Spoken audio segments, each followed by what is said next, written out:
ताहले जानी रखा कथा आमर सम्बलपुर अंचल लोक मानू जे उत्कल कहले कटक पुरी बालेश्वर उत्कल कौशल कलिंग मिसिक ओडिशा प्रदेश गठन होती केवल उत्कल जयगान गायब कौशल कलिंगर कौन जयगान हम गोटे मानसिकता आमको तुम्हें शोषण करुचे आमर अर्थ आमर खଣି आमर चाष आमर जंगल सबुथे तुम्हें आमको शोषण कल चाकरी बाकरी सबुथे आज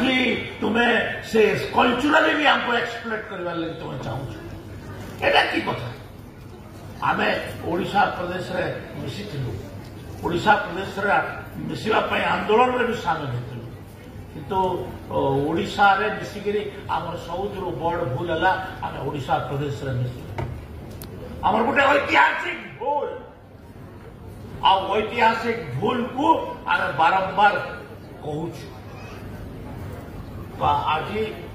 आमे से कथा गुड़ाक न जाइकरी आमे सुभद्रा योजना कथा अच्छी सुभद्रा योजना एटा लोकंकर मानकर महिला मानकर अर्थनैतिक विकास दिगरे आमर लाभ दब आटा आज आमर किस्ती दि जाऊँगी एटा